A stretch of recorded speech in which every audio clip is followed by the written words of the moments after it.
So how many stocks do you actually need so that you can use stocks to pay all your bills? Most people who invest, they invest with the aim to acquire a large amount of money so they can actually retire early. However, that's going to take a lot of time, and usually that sum of money is a lot. So it could be millions. So instead of focusing on that large sum of money that's going to take you decades, you could instead look at how you can use your investments to pay for the bills that you have right now. And that way you kind of like see progress and it keeps you motivated to keep on investing.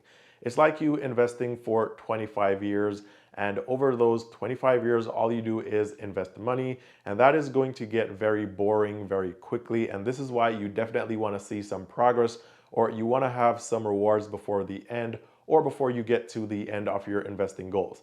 So let's talk about the first step. And actually, before that, just a quick reminder, if you are new to this channel or you're seeing me for the first time, my name is Eann, and on this channel, I talk about ways to make money, ways to save money. I talk about bank accounts, credit cards, and just about everything to do with personal finance. So if you like these videos and you like these types of topics, be sure to give the video a thumbs up. I'll really appreciate it. It's 100% free, won't cost you anything.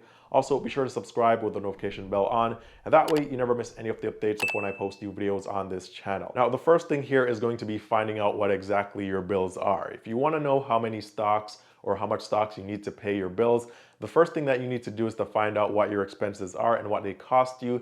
And this also includes finding out how much money you're actually currently making, because this way we can create a plan. So even if you don't have enough stocks to pay all your bills now, you can still figure out how much or how many you need. And that way you can work towards that as well. So for example, let's look at the expenses first, because you want your stocks to be able to pay all your monthly expenses. So for example, in this Excel sheet that I have right here, these are my monthly expenses. You can see I pay about $1,000 for rent or mortgage, and for food I pay like $400. I actually have everything listed right here, and that gives me a total, and this may change depending on the month. It may be a bit higher, it may be a bit lower, because bills sometimes will fluctuate, but it's kind of like almost the same thing every single month. So the main idea now is that you want to list all your expenses, every single thing that you can think about, and then you're going to get this total. Now, if you want, you can go ahead and grab a copy of the spreadsheet, and then you can modify or put your own expenses in, or add or subtract expenses, and it will give you the total, and then you have the total amount or an estimate of the total that you spend every single month.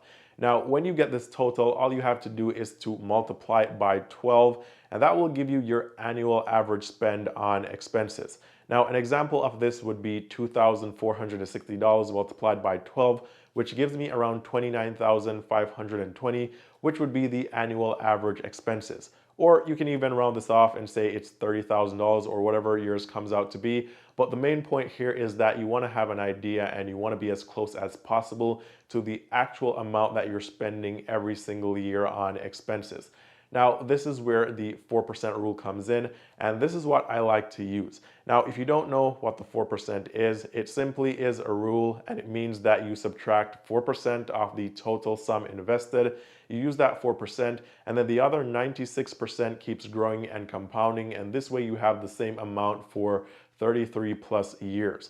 So for instance, if you had $100,000 and you were getting on average around 10% on this money every single month, or every single year rather, it would sound like a lot, but if you took 4% from this money, which would be $4,000, and it grew by 10% that year, you'd still have more money even though you took 4%, and you can take 4% off this money every single year, and your money will still grow and compound and become more money because it's growing by 10% while you're taking 4%. So that's the main idea here. So what you want to do now is you want to look at the total annual cost of all your expenses, and you want to make sure that the total annual cost is 4% off whatever you have invested in total. Now, to make this really easy, you can grab your calculator, and all you really have to do is you take the total annual cost of all your expenses. So in this example, that's $29,520, and then you're going to divide that by 0.04, and that will tell you the total amount that you need to have to be able to subtract this amount as 4% every single year. And this example, or in this example, this works out to be $738,000.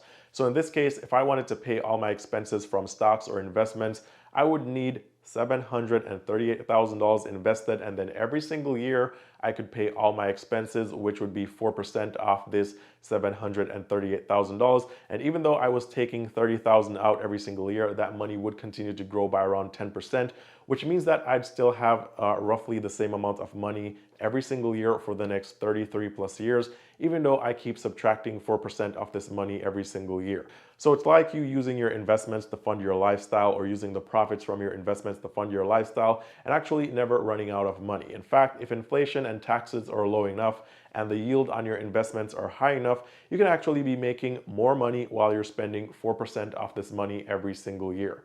Now, this example may be a bit different from your case because I try to keep my expenses very low. So maybe if you're the average person, your expenses are more like $45,000 per year. So in that case, you would take 45,000 and you would divide that by 0.04, and that would give you 1.125 million. And that's the total you would have to have invested in stocks to be able to safely pay all your bills every single month and never run out of money. So that's how you can simply figure out how much money you need to have invested to pay all your bills. Now, remember earlier on in this video, we talked about how getting to this amount of money is gonna take a really long time, especially for the average person. And if you're only investing $100 per week or $500 per month, then you won't get to $1 million in 5 years. It's probably gonna take you 20 years or longer. So this can get boring and you may give up or you may quit halfway. So to prevent yourself from quitting, what you can do is you can look at the individual bills and then see how you can start paying some of the individual bills from the amount you currently have invested. And that way it makes you realize that you're actually making progress, and this will actually keep you from quitting.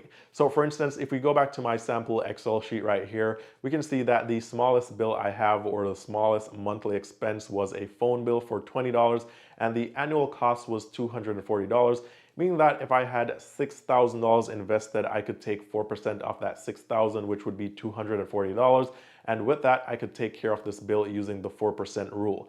So instead of having the milestone at 1.125 million, the first milestone, or the first goal for me here, would be to get my investments to $6,000, because I know that if I have $6,000 invested, that means I can pay my phone bill every single month. And every time I think about it, I know that my phone bill is being paid by my investments. Then I could work my way down to the next expense, and the one just above the phone bill would be my internet bill, which is $45 a month, or $540 per year. And that works out to be $13,500 if we're using the 4% rule. So once I hit this 13K in my investment account, I know that I can start paying my phone bill and also my internet bill every single month.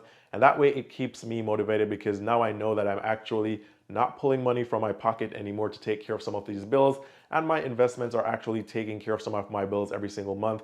And so I'll keep going. I'll invest $6,000 first, then I'll go to 13, then I'll go to 19, which now means that every single month my electricity bill is being paid for by my investments. And when I get to around $25,000, then my water bill is being paid by my investments. And that way I keep working my way up, and that way, step by step, my bills start getting paid by my investments every single month, until I get to the point where I no longer pay any bills out of my own pocket. Also, another part of this is lowering your expenses, right? So for example, if you look at this phone bill right here, easily a single line for a person can cost around $80. However, because I use Mint Mobile, it's only $20 per month. And so with only $6,000 invested, I can actually pay my phone bill without actually taking any money out of my pocket. So my investments can actually pay this phone bill. So this will even help you to save money, because it may start to get you to think about things that you're overpaying for, and then you can stop overpaying for these things. And this way you start getting some of your bills paid by your investments until you get to your end goal, which is the total amount you need invested, so that you can completely quit and just retire and have everything paid without having to do any work. Now, if you guys like my Excel sheet and you want a copy, just hit me up and I'll happily send it to you, or share a link with you where you can download it. You can comment below, or you can message me on Instagram. Link is down below in the description. And with that said, I want you guys to comment and tell me what you think about my method of paying your bills with your stock portfolio or your investments. Is this actually something that you already do, or is this something that you'll try now that you know this? And actually, additionally, before we end this video, if you follow this method and you know that, for example, you need $738,000 to pay all your bills, you may be thinking, well, Eann, how do I get to the total amount, or what do I need to invest every single month so that I can get to that total amount? So maybe you want to know how long it's going to take. Is it going to take forever? Do you actually have a chance? Is this going to happen for you? And this is actually very simple as well. And the easiest way to do this is to go on Google and search for investment calculator. And I just usually use the free one at calculator.net that looks somewhat like this. So for example, let's say you're starting out at zero right now. You have $100 and you're gonna open an account at M1 Finance, link down below in the description. You can also get $50 for free if you use that link and deposit $100. But let's say you want to start investing right now and all you have is $100 and you want to figure out how much money or how long it's going to take you to get to that end goal. So now we know that we need $738,000, so we can put that in, and we're starting with $100. And let's say we get an annual average return of 10%, and we are compounding this, and we're putting $500 in this investment every single month. Based on that, this means that it's going to take us 26.7 years to reach the target of $738,000. And here you can actually modify the additional contributions, and this way you can know how much money you need to invest and how long it's going to take you to get to your goal. So for example, if you were to increase this from $500 to $1,000, this means that instead of spending 26 years to get to your goal, you would spend 20 years. And if you were able to invest $1,200 per month, which is $300 per week, this means that you will get there in 18 years instead. So this is also something useful to know as well that will help you to understand how much money you need to invest to get to your actual goal. So with that said, thank you guys so much for watching. I hope you found some value in this video. If that's the case, be sure to give the video a thumbs up. I'll really appreciate it. All the best, and I'll see you guys very soon in the next one.